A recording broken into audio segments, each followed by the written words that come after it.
In today's unboxing, we take a look at Theosis, as well as its Godslayer Miniature expansion.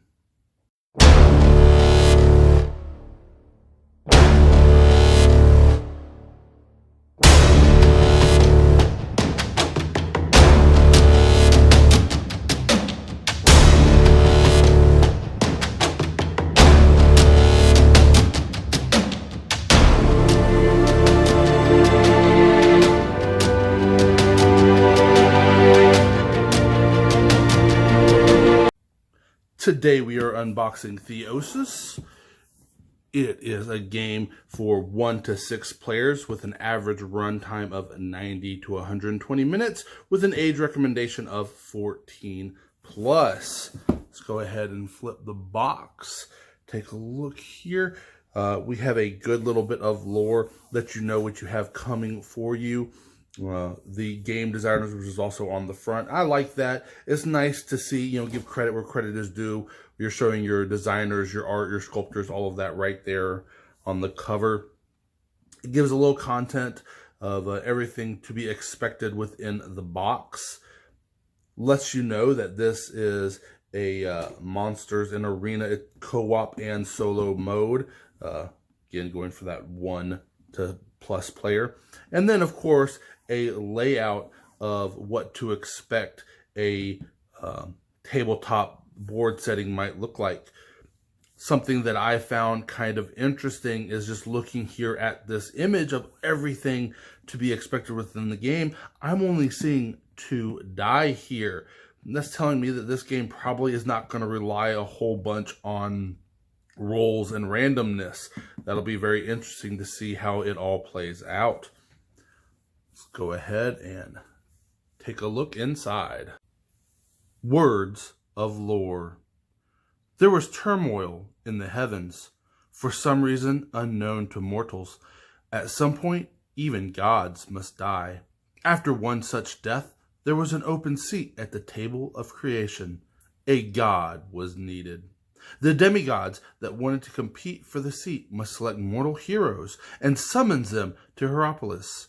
The heroes will perform quests, spending 6 days and 6 nights, preparing themselves before entering the arena to fight to the death. The demigod whose champion is left standing will be elevated to godhood. Ascending to divinity. In Theosis, you take the role of a demigod who looks to claim the right to stand among the gods as equal. You first select your heroes. They will complete quests for you, strengthening you with powers. They will earn gold, buy weapons and armor, gain artifacts, and visit interesting locations in their ancient city of Hierapolis. They have only 6 turns to prepare before entering the arena and engaging in 9 rounds of combat. At the end of 9 turns, there will be only one standing at the center of the arena, claiming victory and elevating his or her patron to godhood. Well, I don't know about you guys, but this sounds like a pretty interesting and exciting game. I am dying to dive into this and see what we have on the inside. Let's go ahead and take a look. All right, so right off the rip, we have, of course, as usual, the instruction booklet. And this is a pretty thick booklet of 47 pages. Wow.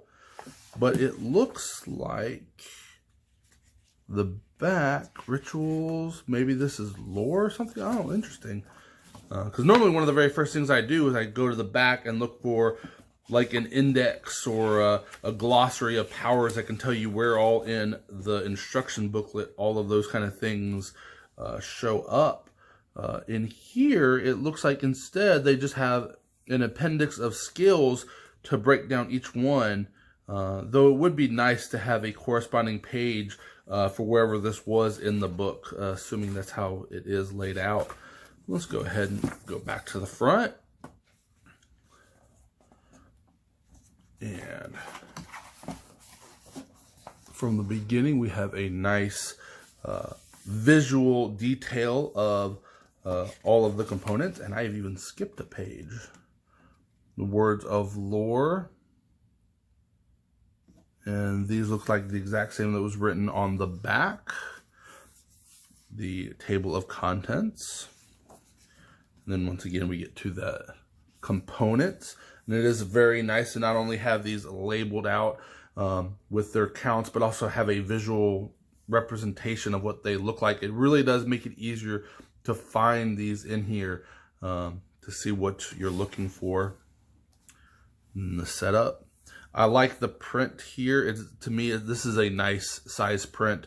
I'm guessing with a large page count of 47 pages, they went that extra mile and bumped up their font by, just 1 or 2 points, making their book a little larger, but a whole lot easier to read, looking at it right here off the rip. And then the arena board setup. Yeah, so we're definitely going to have multiple boards going on in here. And then the hero mats.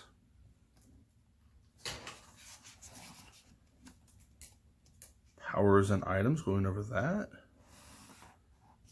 Weapons and armor. Again, I like how we have pictures that go along with what you're seeing.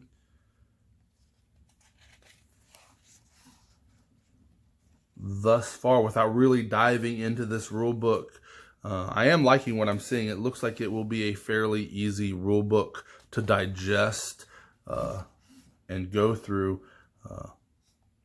in your different quests. It'll be a large rule book, once again, at that 47 page count, but at least it looks like they are trying to help you out. I've never really liked this kind of print, though, where they put these kind of, to me, that's kind of hard to read. I kind of wish they would have gotten rid of that black there. Especially when you have like the middle, when it's just solid black, that's okay. Sometimes that can start to bleed into each other. It makes this a little harder to digest.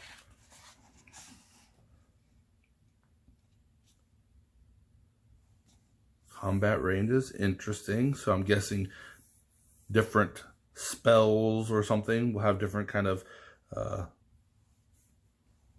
arc ranges or something.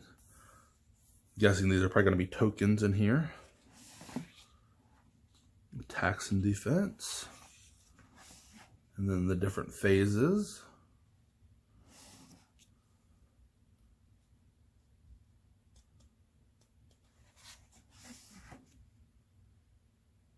Powers and skills, player versus player, and then the breakdown of the different player counts.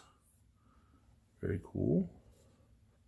Doesn't have one here, one, and there you go, light and semi. Solo is probably going to be its own section. Oh, yeah. Then the different game modes, and then here we have another one of those. I don't know, you guys can let me know if you'll feel the same way. I don't like that. I understand what they're trying to go with, but I feel like these needed to have been spread out. If they were spread out a little more, but being so close, and I don't like that. And then the different monsters. Now this is interesting. No wonder this world book is so deep and so expensive. They now go through what looks like each monster and really telling you about each one. I like that a lot.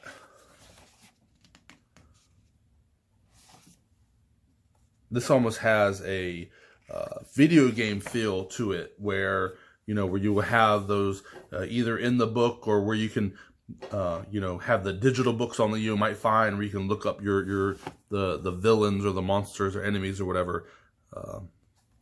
And then here's that boss that we saw. Then the Godslayer boss. I'm guessing that's going to be you. And yep, that's that miniature. So That'll be cool. That here's where they have all of its information. So I'm guessing this right here is just going to be the miniature for that. And then now we're getting into the appendix where they are going over all of those skills and everything. And I like the little miniatures that are shown kind of hidden in the background. The little watermarks.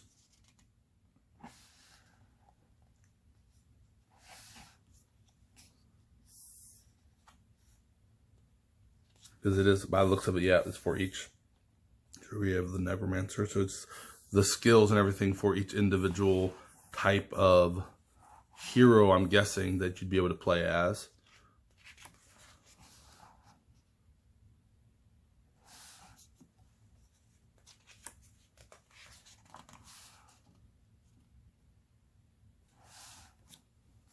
And then all the different power cards.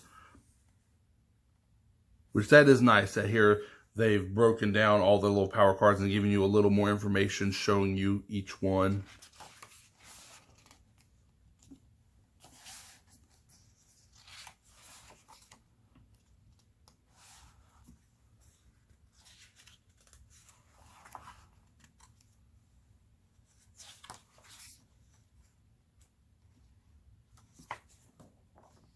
Very cool. The one thing that I usually expect to see at the very back, at the extreme back of the book, is a overall reference page. You know, just a breakdown of, you know, turns, phases, all that kind of stuff. It seems a very common part of most board games that this is not here. It'll be interesting to see if that is its own thing or if they've you know, completely left that kind of a thing out. Next, we have what looks like the world board. All right, let's take a look at this. This is huge, guys. Oh my Lord.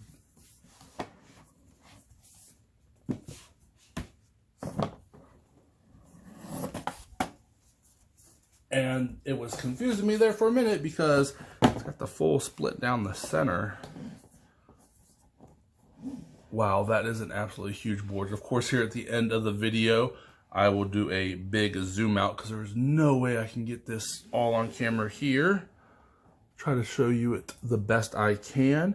And it looks like they have sections for each type of hero where one of these two guys will be here, so forth and so on.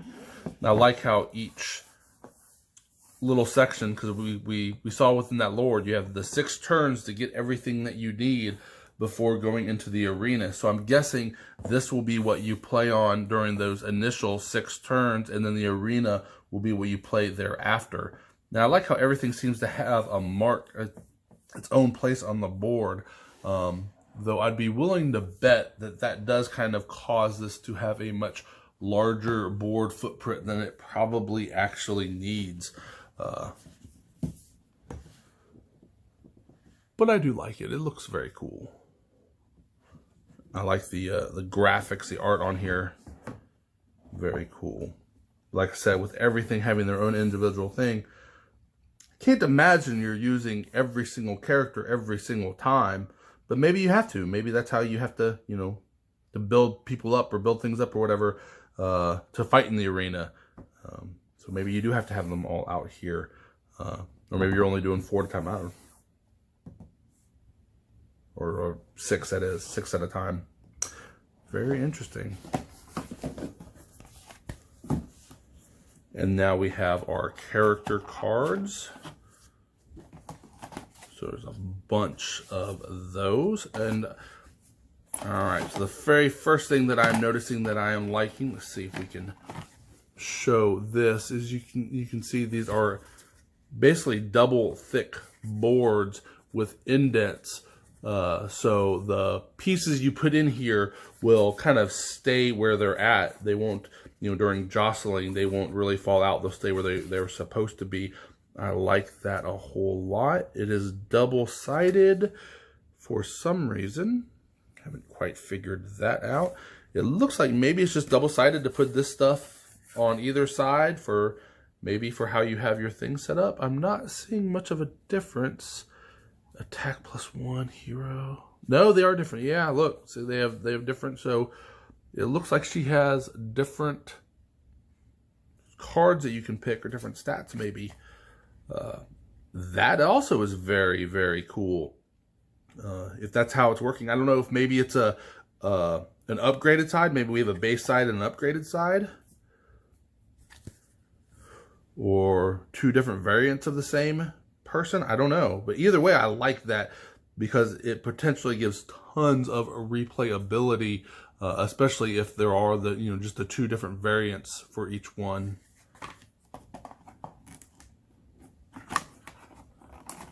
Go through all of these guys.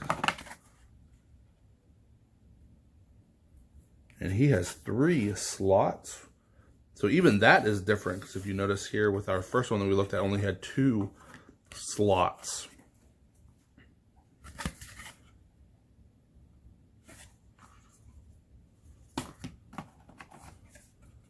There's another 2. You can see that even the types of weapons may be very different. Very cool.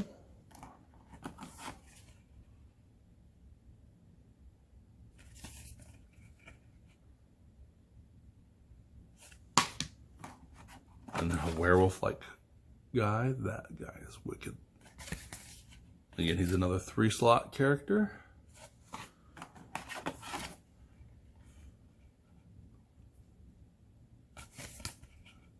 And your scandalous demon that all games of this nature is required to have.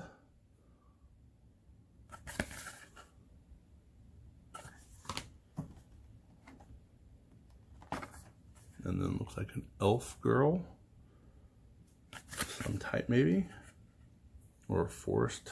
Very cool. And then looks like a vampire type character maybe.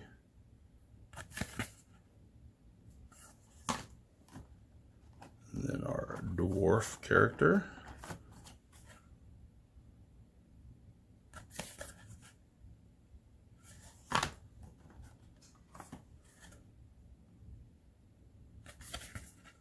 And this guy looks like Zeus, or yeah.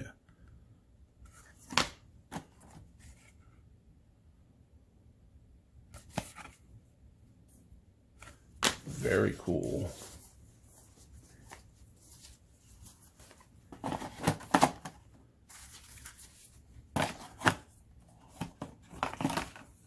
I like the packaging for them all so far. Everything fits in really nicely.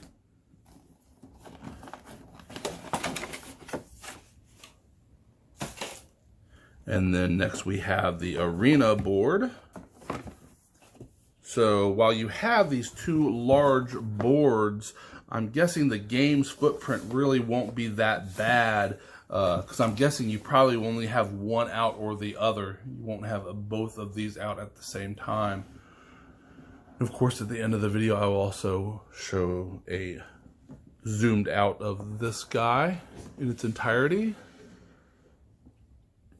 But it looks like there's going to be multiple levels. You'll slowly work your way up. Very cool. It'll be interesting to see if they take height into consideration when it comes to fighting.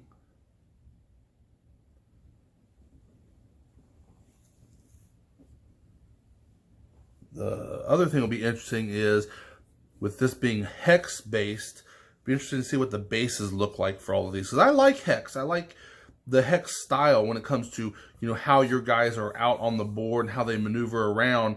The only problem is when you have a hex or you have a figure whose base is larger than the hex and he sits, right here. Is he going to take up all of this? If you move him over here, is he going to take up only this? I mean, if it's if it's that round base, it's a little more difficult. But if they're smart enough and they have, a hex-shaped base, we might be okay. So we'll have to take a look at that to see what these bases look like. And then we have all of the tokens.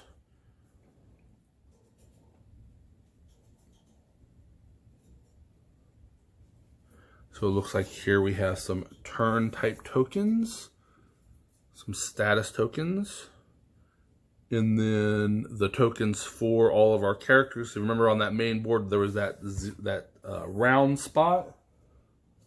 Let's pull that out. Pull it back out. right there. So I'm guessing you'll be putting on the character that you're at, if you know, if they're at a certain location or something. What I'd be willing to bet you're doing there. And then we have all of the items that you were getting. And these will probably fit into the slot. Let's go ahead and grab a board. Pop. Oh, you've got to love a good punch. That just, oh, look at that. Beautiful. And it fits in there just like so. So, yep. That's nice. I like that. It you know, gives good quality to what you're doing, and it fits in, and I like that.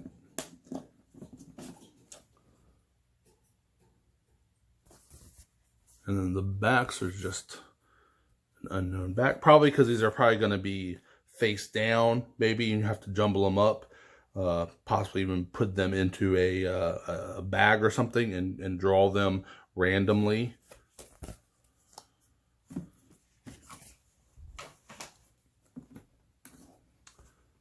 And then a couple more ability type things. Oh, look at that. Just touch it and they pop out. And then this looks like our money, coins. Now we have some more items. And then this one looks different. Yeah, it even has a different back. And these ones have a different back too. It'd be interesting to see what if there's a difference, maybe these are common or something maybe. The difference there might be. And then here looks like we have a couple more common weapons, common items, and then these, probably some stat upgrades, some additional money, 2 more character tokens. Oh, and then here we have all of those. There, oh look, that was beautiful. All right. So this, I'm guessing, will be used to change the terrain of the arena. Probably like so. There we go. A little more like so.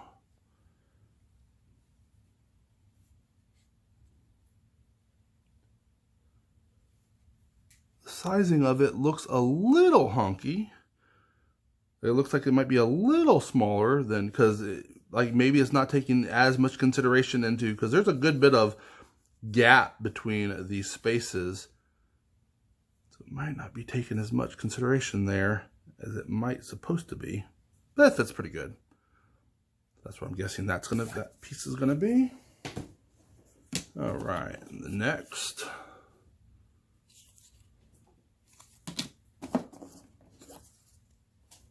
Kind of like a flamed wall looking thing.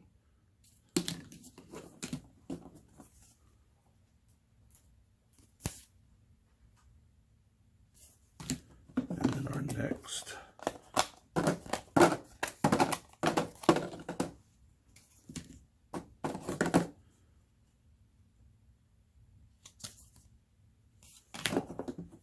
And then energy discharge. Another tile change, and then same thing. And then this one, I'm guessing your character's gonna stand in the middle. So a 360 arc, very cool. And finally, we get to the notice game cards and components under the miniature tray. That is kind of funny. I don't know. What was his name? David Ingval or something like that, where he had the "here's your sign," that a lot of these, you know, were like so very obvious, you know, that what, like, I find that funny that they would have had to put that there. This is the "here's your sign" for the board gaming world. That is funny. So there's the miniatures and there's our components. So there's just the one tray. Let's go ahead and move these off to the side. And then, of course, I do love that it's got a cover sheet that will really help to keep your miniatures where they are, especially after painting. They're not locked in here. Nope, they're not. So that's a good thing. Because when they lock in, once they're painted and you lock them in and out, then they start to rub on that paint. Where here, they'll just, fit in, and then that top will keep them from really moving around and really helping to protect them. I like that a lot. I love it when they give tops. So go ahead and take a look at these guys. Our first hero.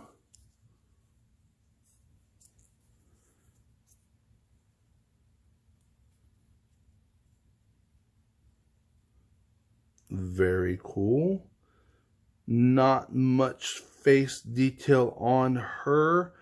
But, I mean, there's enough for a wash to kind of go over on it. But with this scale, this size, can't really expect too much. It's a pretty wobbly, warped base, though. And then, of course, this is what we were talking about when we were looking at here. Go ahead and pull that back out here. We're going to have that problem. I just grabbed one. All right. So, which hex is he on? Is he on all of them? If he's, is he only on this center one that he is at? Is he on just those?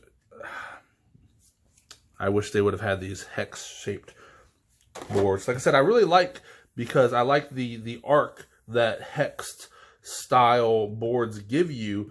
I just don't like when they keep, especially when you get to your larger characters, they keep, like, say, a round base. I really wish that was hex. Oh, well. All right, on to our next hero. And then here's our dwarf guy. Love his facial expression.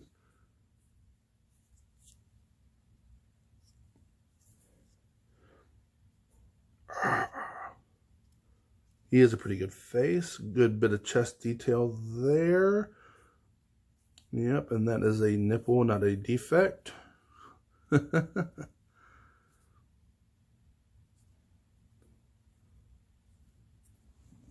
cool.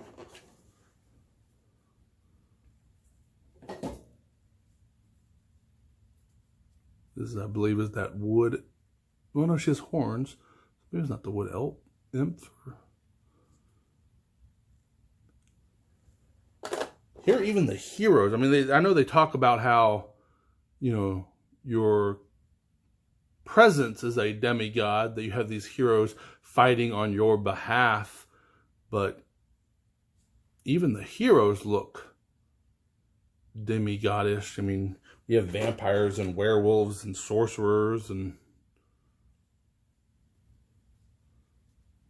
this has a lot of potential, this little flame, or however you choose to do it, whatever color you tied it. If you wanted to go with maybe like a green energy or a flame or whatever, you could have a lot of fun painting that and some object source lighting effects on that guy.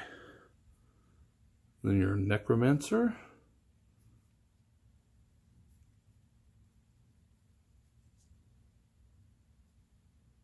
I love his staff. Looks like he has something little going on there.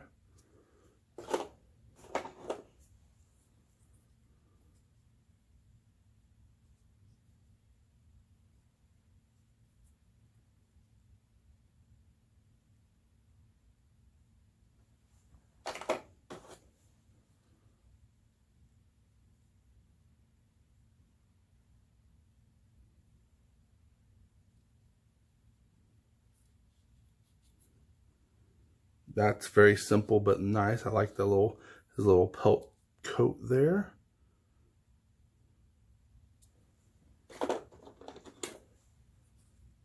Here's our wood elf, probably.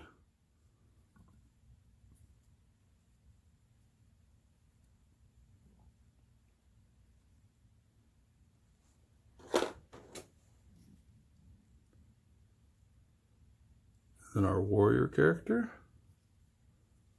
Our knight.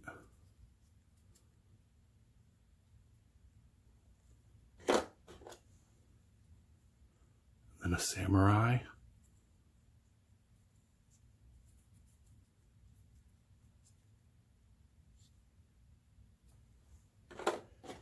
our final character.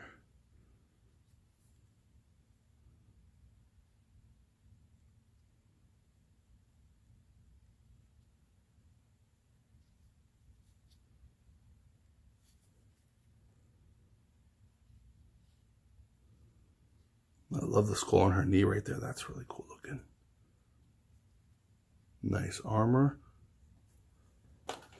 And now on to some villainous creatures that you might have to fight. This thing is just interesting with that tail. Good bit of gap fill we'll have to repair on here, but that shouldn't be too big of a deal.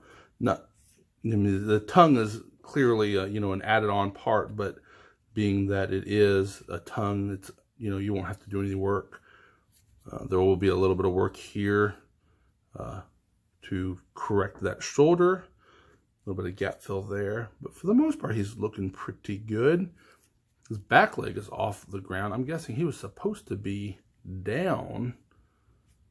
So we might want to put in some, you know, some basing material, give him a reason for that foot would be raised up, at least here on my copy.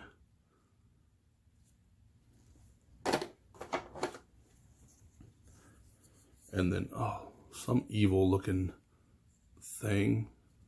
I love his base, that rock that he is sitting on. Pretty good texture right there. Gap fill that we'll have to work on right here for his tail and leg.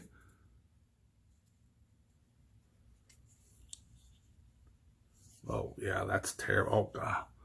Look at that.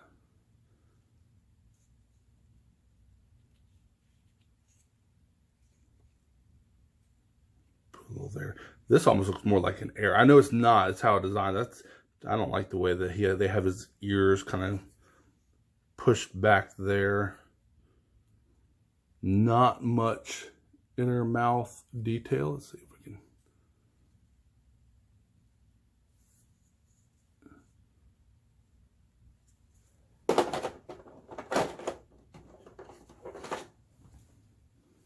And the next guy. Again, with actual basing.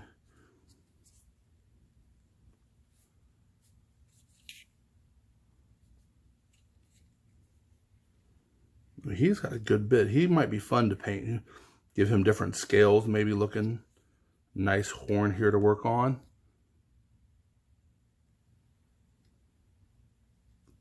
He almost looks one like a nicer monster. He could almost be a, you know, an aid in disguise. You know, one of those ones that look all evil and menacing, but then are actually helpful for you.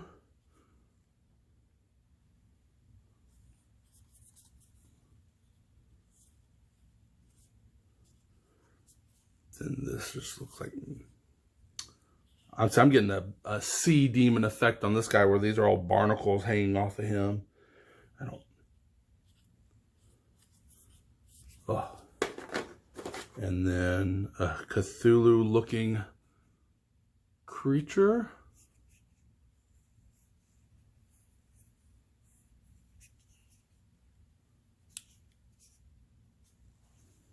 And then finally, that big boss that was here in this box.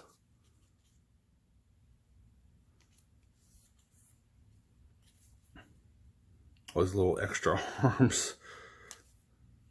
Interesting. And then since we are looking at the miniatures, let's go ahead and pull this one out before we dive into the cards.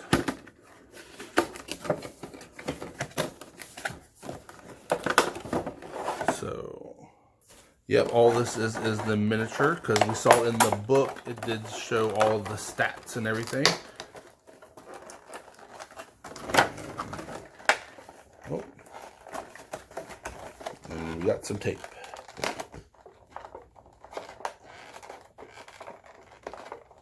Come on.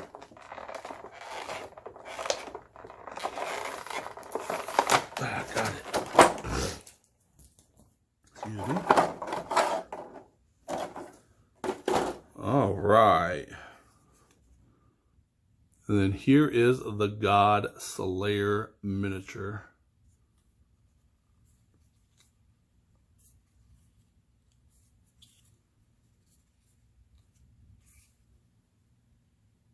Again, we'll have that same problem with him. What hexes represent its placement? Who knows?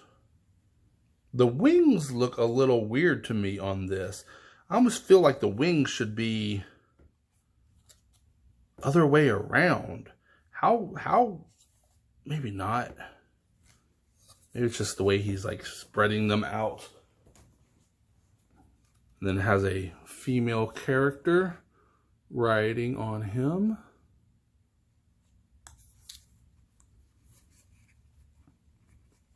Lots of gap fill we'll have to work on. Lots of cleanup all over. Let's go ahead. Let's see. Compare.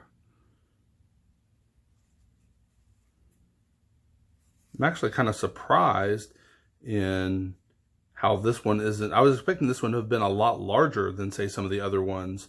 Especially being that this is a special, separate add-on character or miniature. And then compared to, see, that looks a little weird to me, like she might be a little too large. Let's see here. Here we go.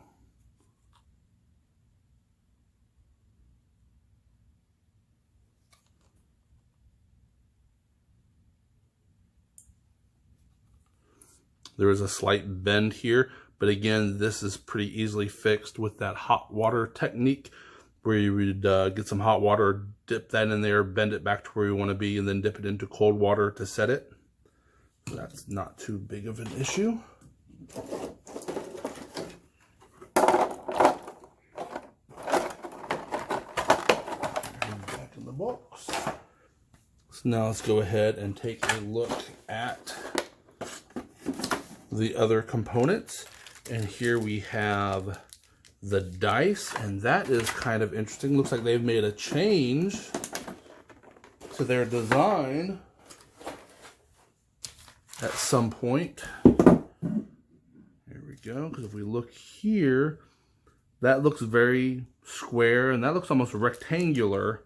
And then here with the actual dice that we're getting, open this up. We have where we still have that very square one, but then they have changed this one to a triangular D4. Interesting. So, of course, then that's just a standard D4, black with gold lettering. And then here would be the custom die. It's like energy, attack, defense maybe, a 4, a 2, and a nothing.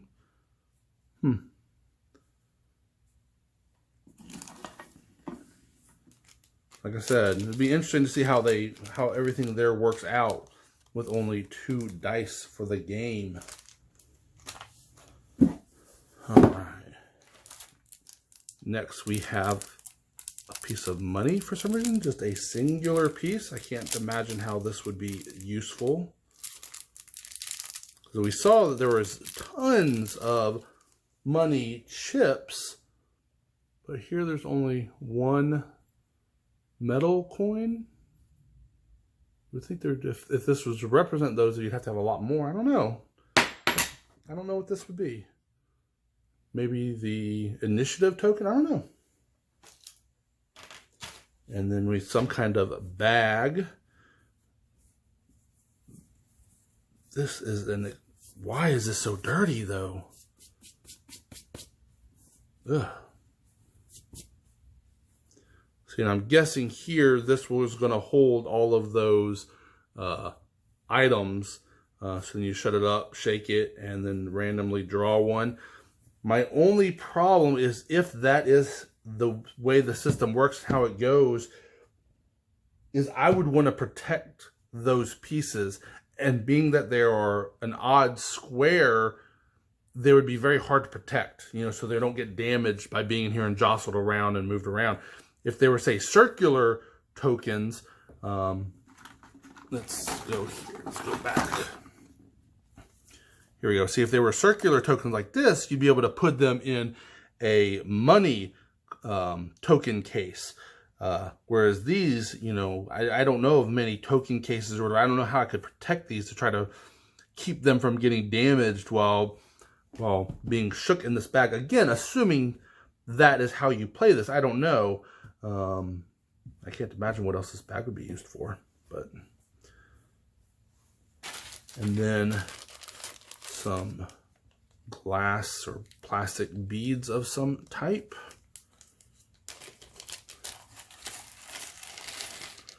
So it looks like we have 3 different types in here.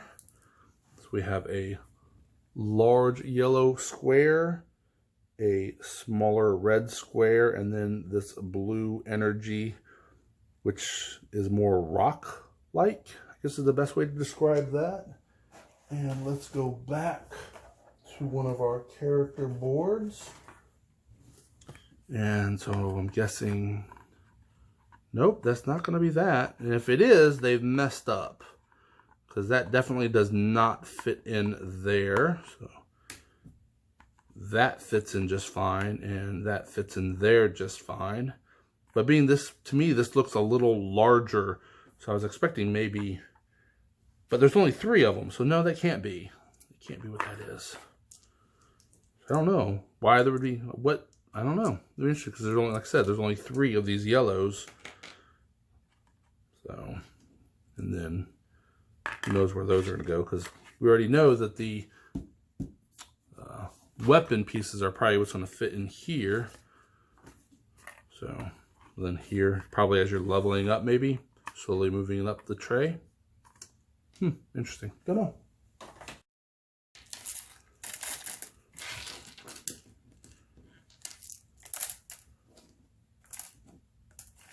But we can find out. And knowledge is power.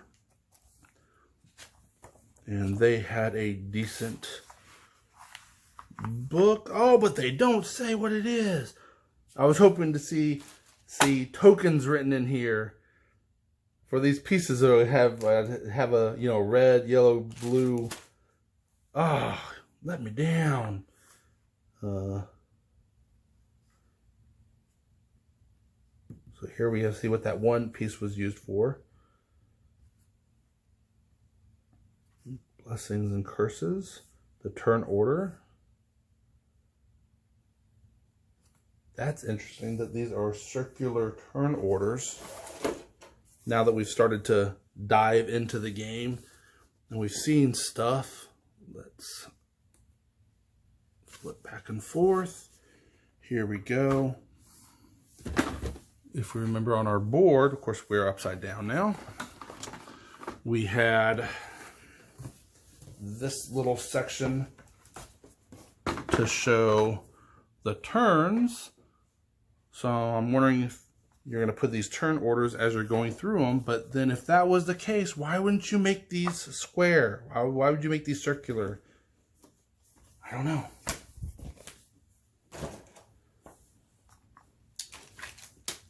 And finally, we have the cards for the game. It's going to be all of these guys over here.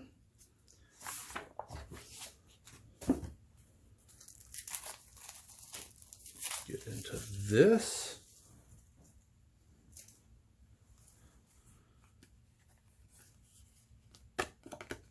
I like that material. It doesn't feel just papery.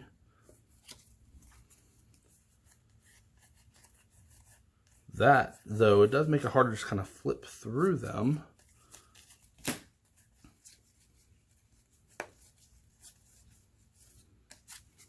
Okay, so here are our 2 backs. And let's go ahead and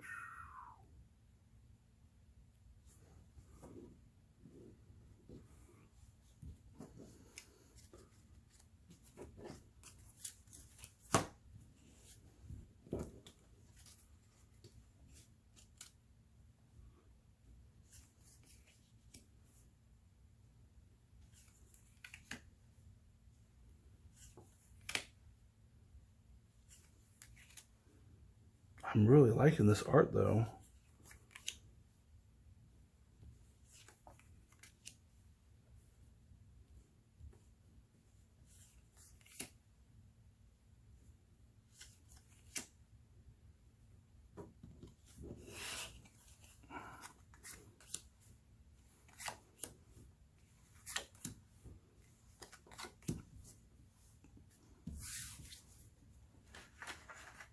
And then for these,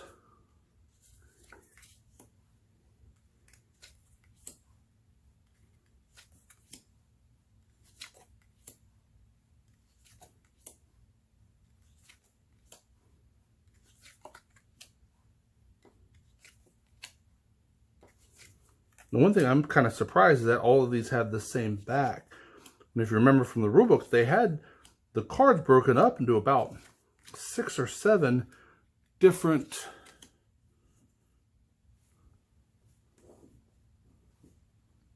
you over a little bit. 6 or 7 different types by the looks of it. I would have expected them to have different backings.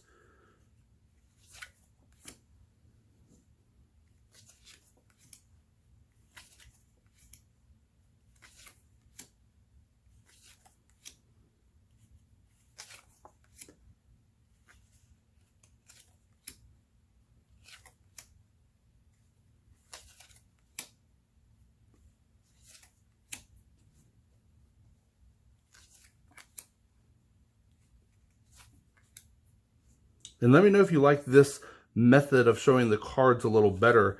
I'm trying to find the best way to be able to show you guys this stuff and keep everything in focus. I found like sometimes when I was show it before and moving cards away, the focus would keep coming and going and so forth and so on, and that would get a little jostling.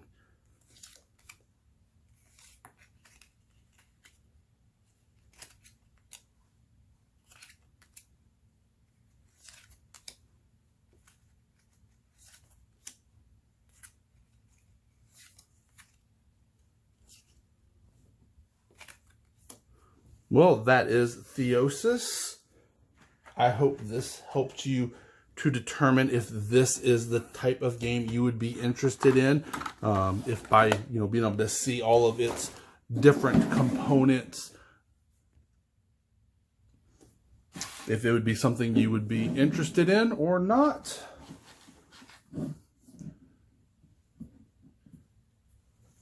And of course, again here before we leave for the final, I will, like I said, definitely be giving you the zoomed out view of the different map tiles, those 2 different things, so we can take a look at that.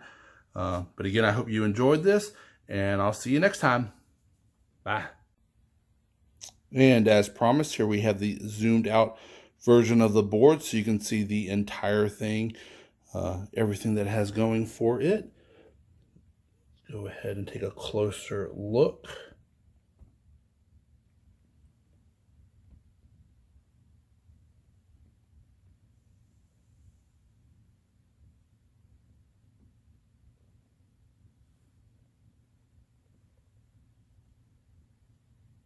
Like I said, this is a fairly large board. It really does make me wonder if this size is really necessary, because there seems to be a good bit of just empty space and a lot of reuse where they have dedicated space on here. It'll be interesting to see how it actually plays out, to see if this is truly necessary. This one will definitely be a more difficult game to attempt to bring to the table and do a playthrough on, but we'll definitely try to. And then here we have the arena, and you can see it's just as wide. The diameter here of the arena is just as big. It's just not as long as that main game board. And then I'm guessing here within the arena you'll have 9 turns. So here it'll be interesting, because I don't remember seeing 9 turn tokens. Maybe there are, but there you can represent 9 turns. And then 12 of something down here.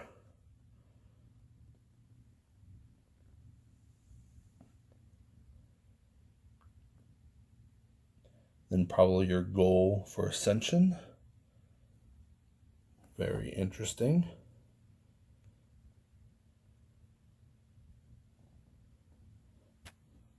There is the arena.